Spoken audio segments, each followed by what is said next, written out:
Hello दोस्तों। आज इस इम्पॉर्टेंट वीडियो में हम लोग 6 जेपीएससी में और 7 to 10 जेपीएससी में जो सीएनटी और एसपीटी के क्वेश्चन पूछे गए हैं वो आपसे डिस्कस करेंगे। साथ ही साथ आपको आइडिया भी मिलेगा इससे कि कैसे हम लोग को सीएनटी एसपीटी को पढ़ना है और समझना है। तो देखिए दोस्तों, जो सीएनटी है ना उसमें तो 19 चैप्टर हैं। उसमें मुमकिन नहीं है कि सारा चैप्टर में किसके बारे में क्या दिया गया वो ध्यान में रखें, लेकिन स्टार्टिंग के जो 10 चैप्टर हैं उसका आपको पता होना चाहिए कि किसमें कौन से चैप्टर में किसके बारे में बात की गई है। और फिर चैप्टर नंबर 12 और 18, इतना में आपका 5 में से 3 से 4 क्वेश्चन बन जाएगा। लेकिन जो एसपीटी है ये तो छोटा है, इसमें 9 ही चैप्टर हैं। तो मैं आपको रिक्वेस्ट करूंगा कि कम से कम एसपीटी को, क्योंकि देखिए सीएनटी के सारे क्वेश्चन बनाना जो है ना वो डिफ़िकल्ट होता है, लेकिन अगर आप एसपीटी के 5 में से 5 क्वेश्चन बना लीजिएगा जो कि कॉम्पिटिटिवली ईजी है, तो आपका क्या हो जाएगा, 5 क्वेश्चन एसपीटी में बन गया और उधर 2-3 क्वेश्चन बन गया, तो आपको आराम से 7-8 क्वेश्चन जो है अटेम्प्ट हो जाएगा। तो ये स्ट्रैटेजी आपको ध्यान में रखनी है। चलिए स्टार्ट करते हैं।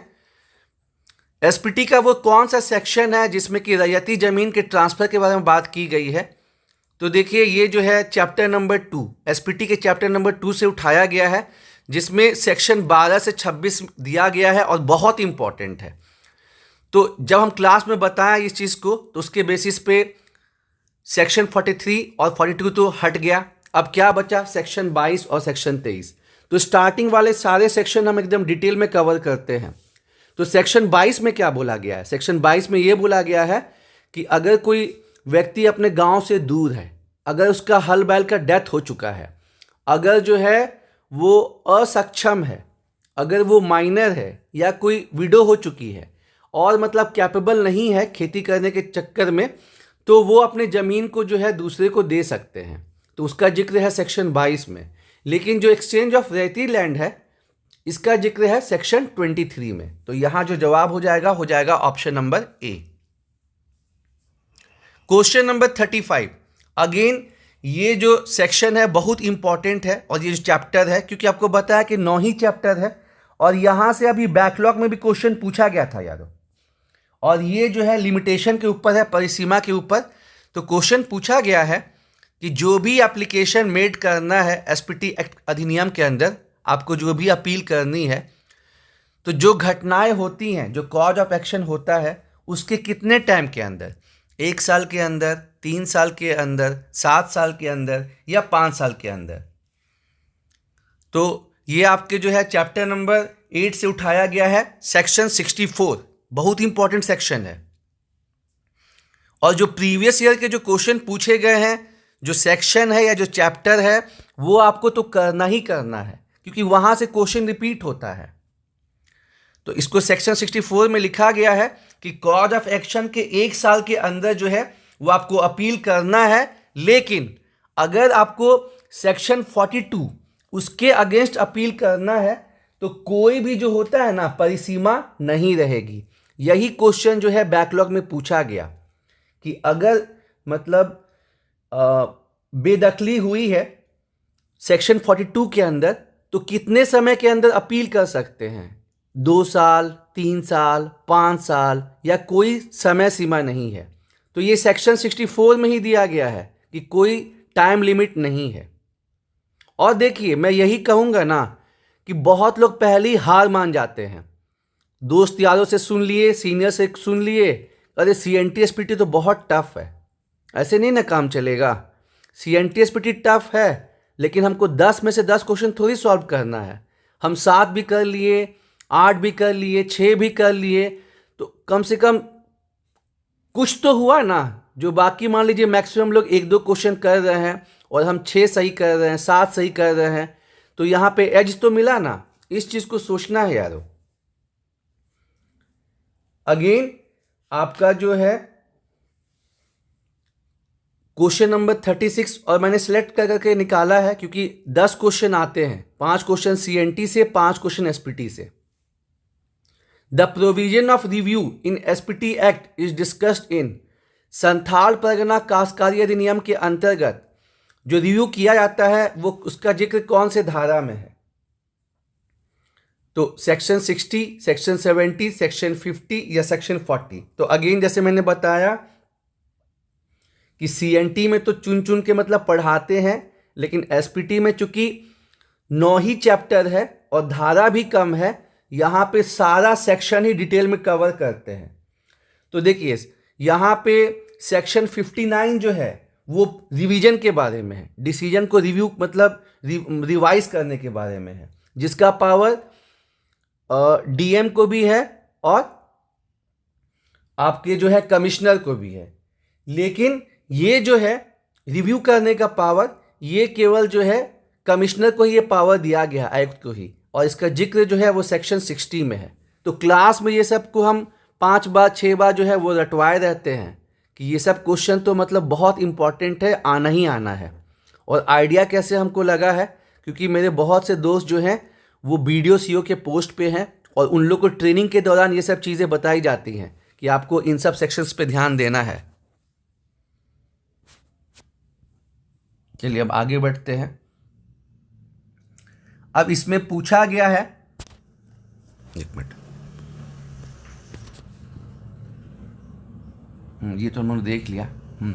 अब इसमें पूछा गया है कि इसमें से कौन से जो है वो काश्तकार नहीं है, ठीक है। और आपको नाम क्या दिया गया है, टेन्योर होल्डर, रैयत, मुंडारी खूंट कटीदार और भूइंहरी खूंट कटीदार, ठीक है। क्वेश्चन नंबर 30 जो है, तो देखिए जब मैं सीएनटी डिस्कस करता हूं तो आपको बताता ही हूं, देखिए जब सीएनटी डिस्कस होता है तो आपको बताता हूं क्या, आपको 3 टियर सिस्टम। टीनेंट का मतलब क्या होता है, जो किसी से जमीन लिया है उसको क्या बोलते हैं, काश्तकार, ठीक है, टीनेंट। और पहले जो है जमींदार हुआ करते थे, अब तो वो चीज़ खत्म हो गया है, लेकिन चूंकि अधिनियम में जिक्र है तो आप ये जान जाइए कि लैंडलॉर्ड, भूस्वामी में क्या क्या आता है, जमींदार और सरकार। लेकिन अगर अभी की हम बात करेंगे तो केवल सरकार, लेकिन किताब में दिया हुआ है तो आपको समझना है कि लैंडलॉर्ड के कैटेगरी में ये हो गए। और जो इनसे जमीन लिए हैं भूस्वामी से, उनको काश्तकार कहते हैं, और इस नियम को बोलते हैं काश्तकारी अधिनियम, ठीक है। तो सीएनटी में जो काश्तकार होते हैं वो 4 टाइप के हैं। कौन कौन से, पहले अगर मान लीजिए मुंडा कम्युनिटी, क्योंकि छोटा नागपुर में मुंडा कम्युनिटी का दबदबा रहा है, तो अगर मुंडा कम्युनिटी ने जंगल को साफ किया, खेती करने लायक बनाया, तो इसको नाम दिया गया मुंडारी खूंट कटीदार। और ये जो है मतलब फिर वंशानुगत है, ये इनहेरिटेड होगा, ये अब बेटे को जाएगा, फिर उसके बेटे को जाएगा। ध्यान रहे सीएनटी में जो इनहेरिटेंस राइट्स है वो लड़कियों को नहीं जाता है, जबकि एसपीटी में जाता है अगर घर जमाई बनने को तैयार हैं तब। दूसरा हो गया आपका रैयत, तीसरा हो गया भूधारक, टेन्योर होल्डर। अब ये दोनों में अंतर क्या है, तो अधिनियम में लिखा है कि जिसका मकसद केवल खेती करना है, ठीक है, उसको रैयत कहते हैं। और जिसका मकसद, जो अपने एरिया का दबदबा मतलब होता है, दबंग इंसान है, जिसका मकसद लगान वसूल करना है, लगान वसूल करके फिर आगे देना भी है। कुछ लोग को ये गलत फहमी रहती है कि भूधारक जो है लगान नहीं देता, ऐसा नहीं है दोस्तों, ठीक है। भूधारक जो है लगान वसूल करता है और फिर वो भूस्वामी को देता है, पहले जमींदारों को देता था, अब सरकार को देता है। और एक छोटा टाइप का किसान जिसका कैपेसिटी नहीं है कि वो भूस्वामी को सीधे मतलब लगान दे सके, तो वो क्या करता है कि वो रैयत के से जो है बोलता है कि भाई तुम्हारे पास तो 20 हेक्टेयर ज़मीन है, हमको 2-3 हेक्टेयर दे दो कि हम जी कमा ले, तो इसको बोलते हैं दर रैयत। तो ये 4 टाइप का जो होता है ना, आपको टीनेंट काश्तकार जो है आपको मिलते हैं सीएनटी में। अब देखिए यहाँ पे क्या बोला है कि इसमें से कौन जो है सीएनटी का मतलब रैयत नहीं है, है ना।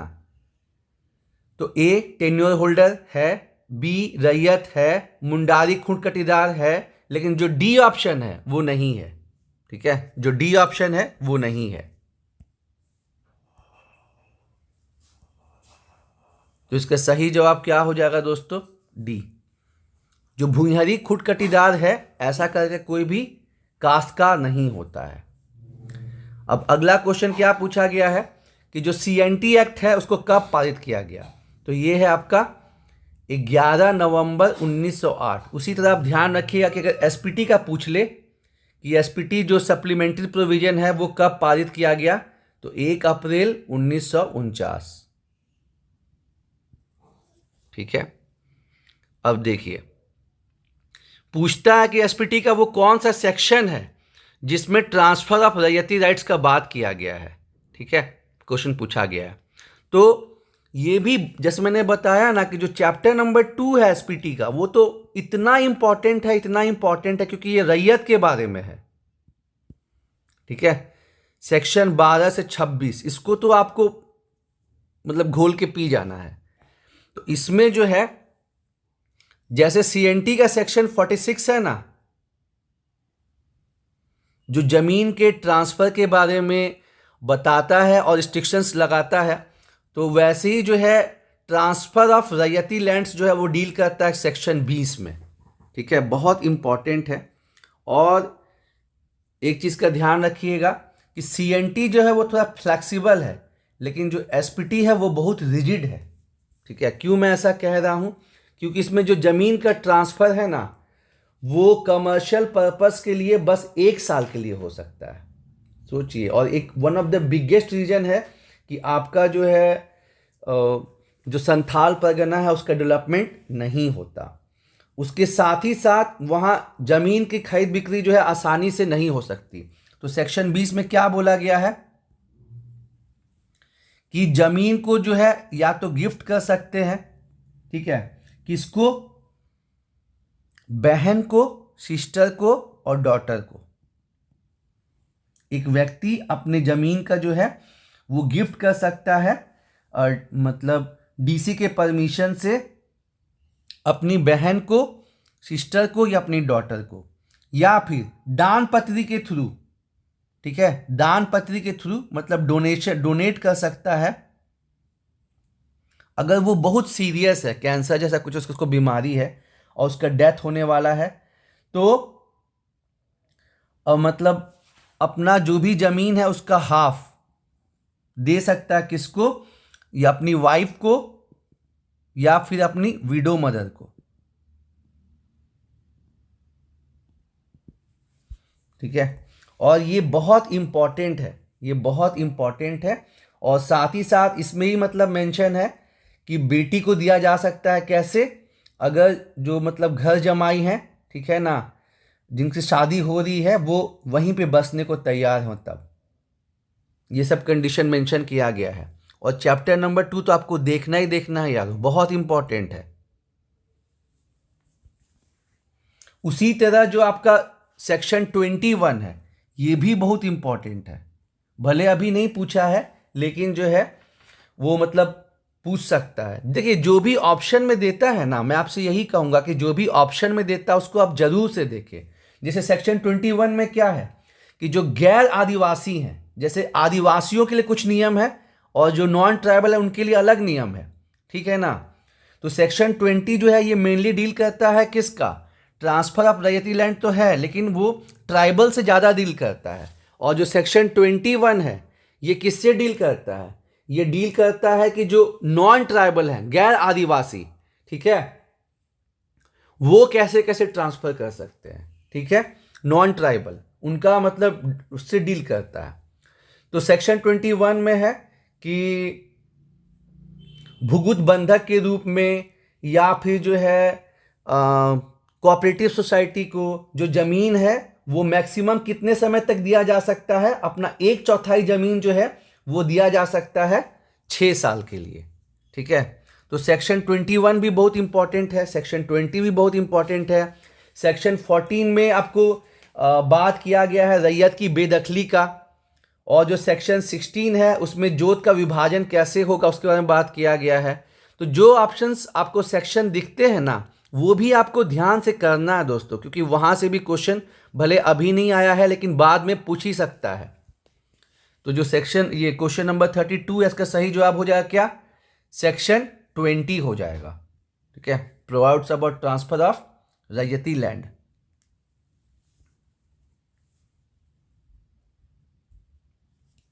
अब ये देखिए, ये चीज़ बहुत कॉमन है।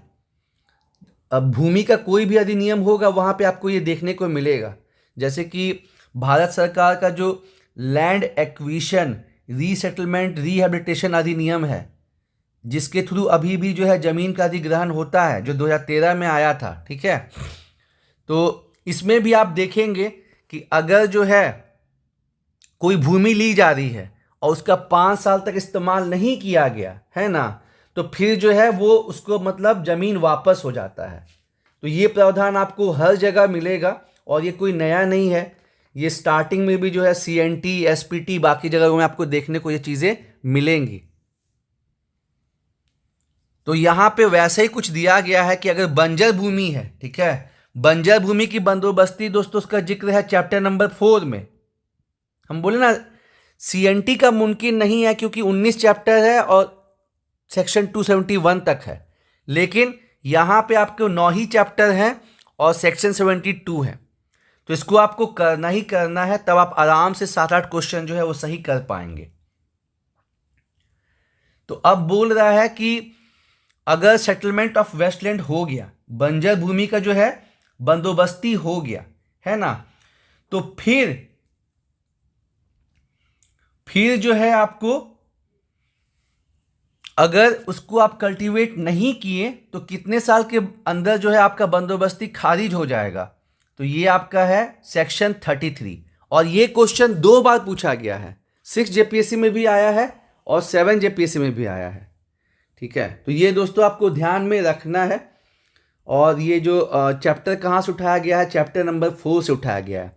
और यही हम बात करते CNT में, तो वहाँ चैप्टर नंबर 9 में इस चीज़ का मेंशन है, ठीक है, बंजर भूमि का जो बंदोबस्ती है और क्या क्या प्रिंसिपल इसमें देखिए। और एक बहुत इंपॉर्टेंट क्वेश्चन है, जैसे सेक्शन 33 में तो बताया गया है कि अगर 5 साल तक जो है आपका इस्तेमाल नहीं किया गया बंजर भूमि का तो उसको आपको कैंसिल कर दिया जाएगा। लेकिन सेक्शन इसी का जो सेक्शन 28 है, धारा 28, उसमें आपको प्रिंसिपल बताया गया है कि क्या क्या मतलब जब आप जमीन का मतलब कोई वेस्टलैंड है उसका अगर आप बंदोबस्ती कर रहे हैं तो क्या क्या ध्यान में रखेंगे कि उस व्यक्ति को आप देंगे जो बहुत गरीब है, उस व्यक्ति को देंगे जो सोसाइटी के लिए बहुत कुछ किया है, मतलब ये सब प्रिंसिपल्स को ध्यान में रखा जाएगा। तो एक क्वेश्चन 14 JPSC में आ सकता है कि बताइए जो बंजर भूमि का बंदोबस्ती है उसको हम किस सिद्धांत पे, किस प्रिंसिपल पे करेंगे। तो जो है आपका हो जाएगा सेक्शन 28। और दोस्तों मैंने प्लेलिस्ट जो है बना के रखी है SPT की, CNT की, उससे आपको बहुत आइडिया लगेगा। मैंने जो है फ्लो चार्ट के थ्रू समझाया है कि SPT में क्या काश्तकार हैं, क्या रैयत हैं, CNT में क्या काश्तकार हैं, क्या रैयत हैं। चलिए आगे बढ़ते हैं। अब देखिए क्वेश्चन नंबर 27 में है कि CNT की वो कौन सी धारा है जो कि ऑक्यूपेंसी रैयत के बारे में बात करता है, अधिभोगी रैयत के बारे में। तो यहाँ पे हम आपको बताना चाहेंगे क्या, बहुत इंपॉर्टेंट है।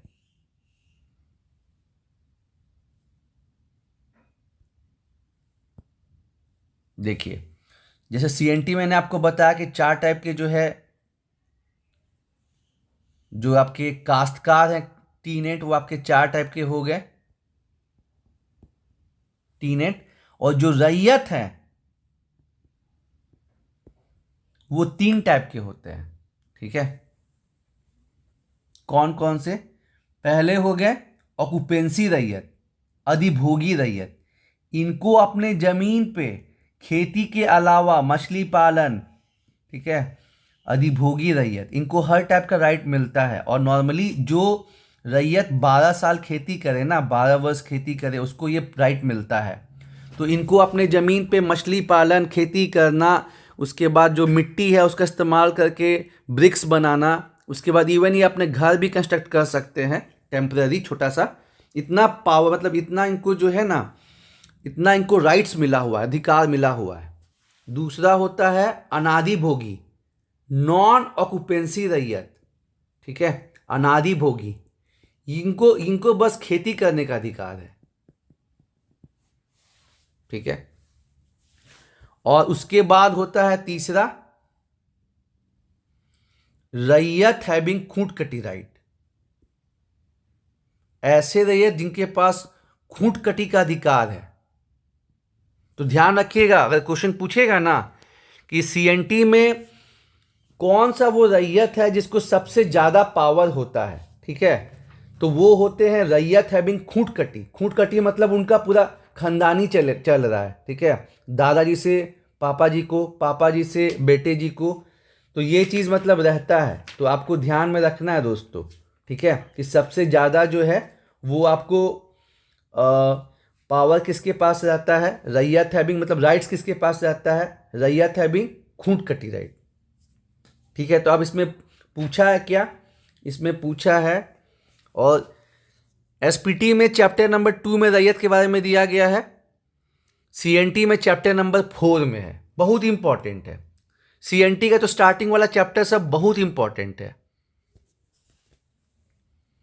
तो इसमें जो है आपका सही जवाब हो जाएगा क्या, सेक्शन 21 हो जाएगा। और इसी को 2016 में होता है ना, जब रघुबर दास की सरकार थी तो सीएनटी के 3 सेक्शन को बदलने की कोशिश की गई थी। तो वो 3 सेक्शन कौन कौन है, 21 को, 49 को और सेक्शन 71A को, ठीक है। तो एक क्वेश्चन ऐसा भी बन सकता है कि सीएनटी की वो कौन सी धाराएं हैं जिनको 2016 में बदलने की कोशिश की गई थी। तो आप ध्यान में रखिएगा, सेक्शन 21, सेक्शन 49, सेक्शन 71A। हालांकि द्रौपदी मुर्मू मैडम जो है उस समय गवर्नर थी, तो उन्होंने उस बिल को वापस कर दिया था। अब क्वेश्चन नंबर 28 है,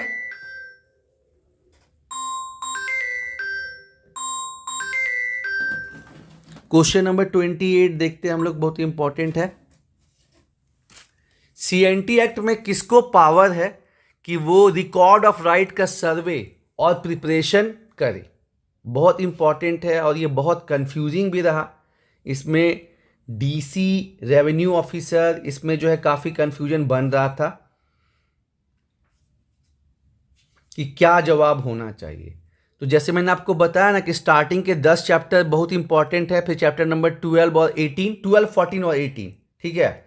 तो जो रिकॉर्ड ऑफ राइट्स है और लगान का निर्धारण कैसे होगा, ये चीज़ दिया हुआ है चैप्टर नंबर 12 में, ठीक है। और वहाँ पे सेक्शन 80 में, सेक्शन 80 में ये चीज़ लिखा गया है कि ये पावर जो है वो राज्य सरकार किसको देती है, रेवेन्यू ऑफिसर को, ठीक है, राजस्व अधिकारी को यह अधिकार देती है।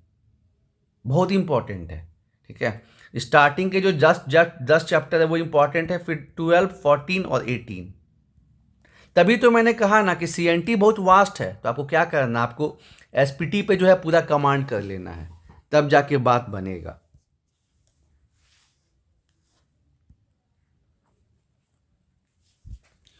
उसके बाद जो है कोरकर भूमि, देखिए भूमि का अलग अलग जो होता है ना प्रकार होता है, ये आपको समझना बहुत जरूरी है। तो आपको जो है देखिए यहाँ पे आपको हम बताना भी चाहेंगे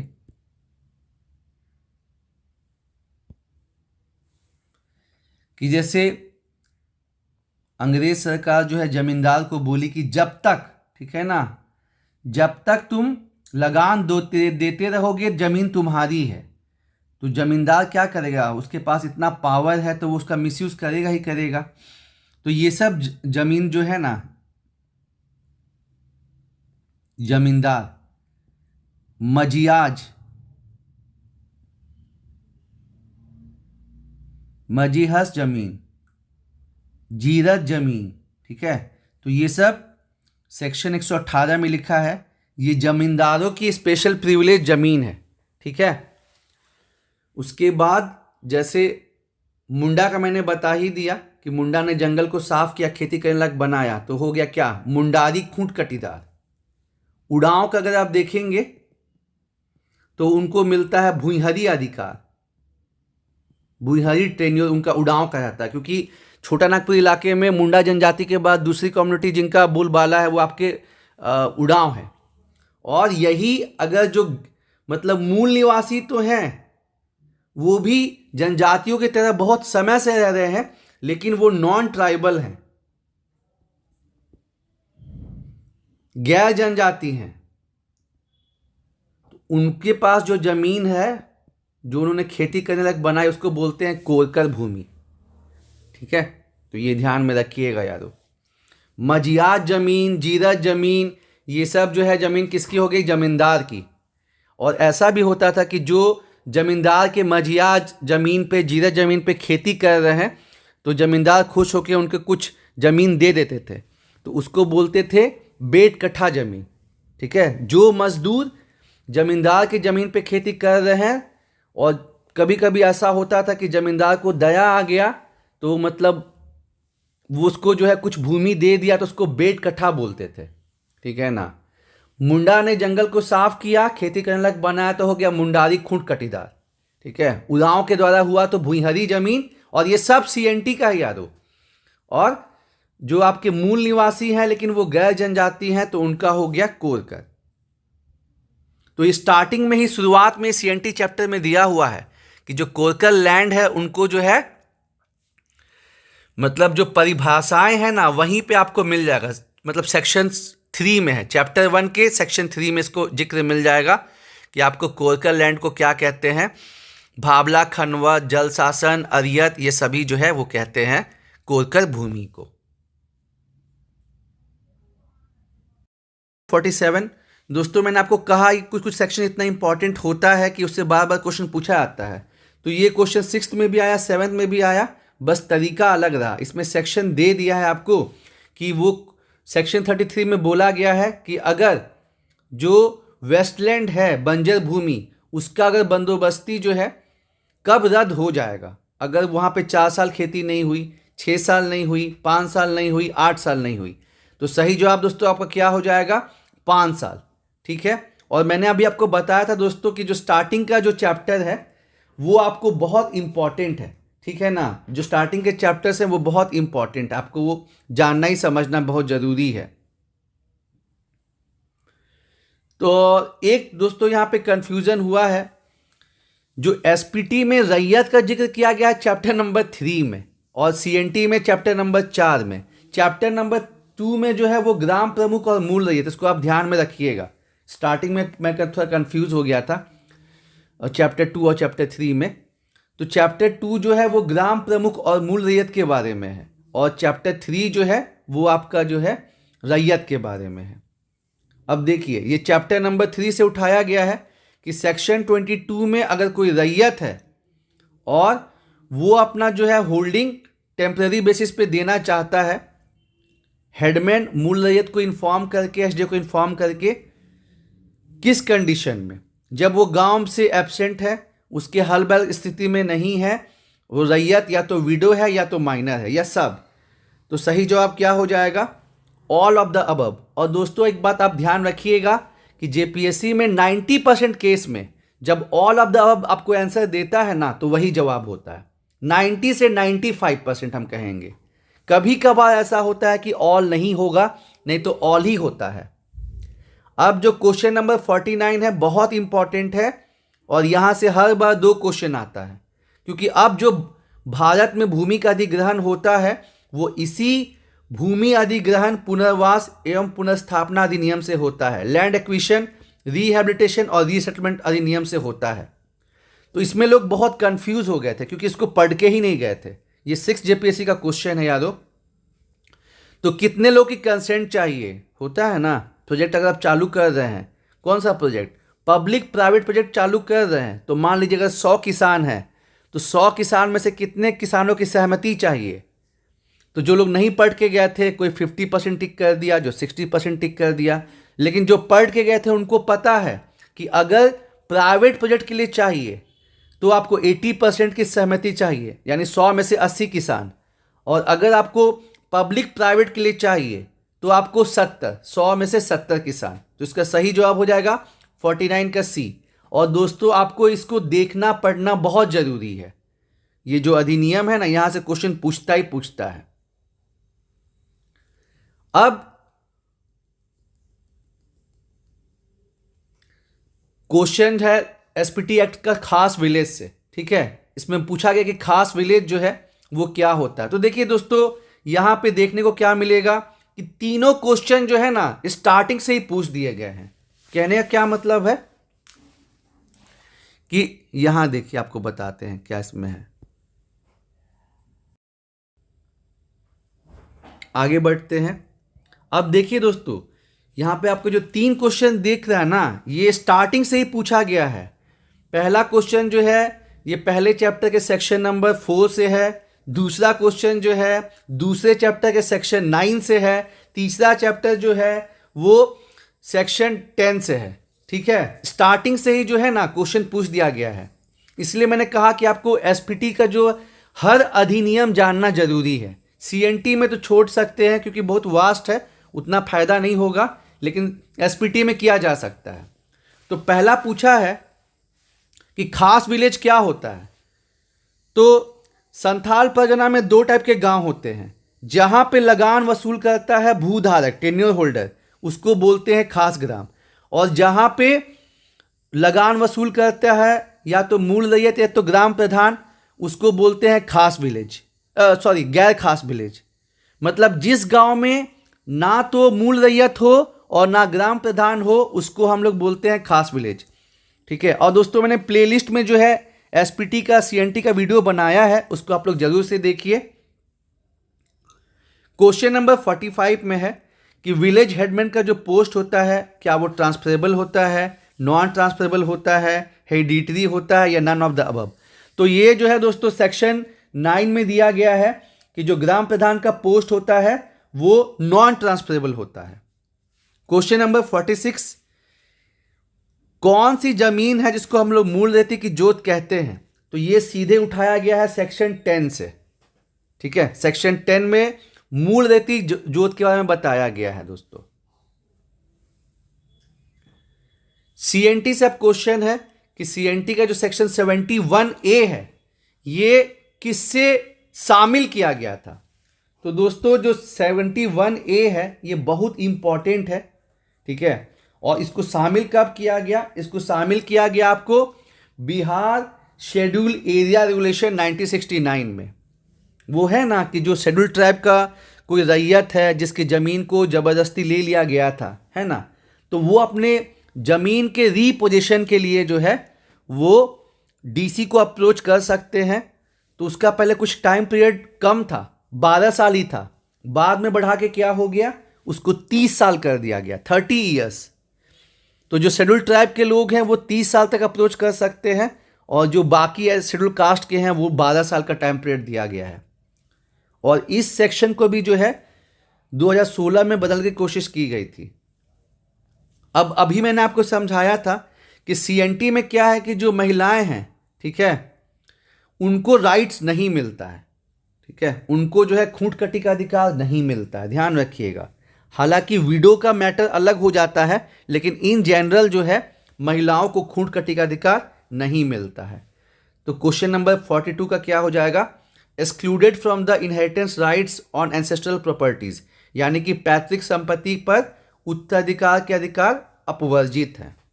और ये भी मैंने आपको जस्ट जिक्र किया था जब आपको मैं कास्टकार बता रहा था कि भूइहर टेन्योर सीएनटी में जो डिफाइन हुआ था 1869 में, उसमें कौन शामिल थे, मुंडा, भूतखेता, उरांव या ऑल ऑफ द अबव। तो दोस्तों आपको पता ही है कि जो उलगुलान हुआ था ना, उस समय एक कारण ये भी था कि जो अंग्रेज सरकार है वो सर्वे करवाई, ठीक है, वो सर्वे करवाई जो जमींदारी भूमि है उनका और जो उड़ाव की भूइहरी टेन्योर है उनका, लेकिन मुंडारी खूंट कटीदार का जो है सर्वे हुआ नहीं, मुंडाओं के जमीन का सर्वे हुआ नहीं।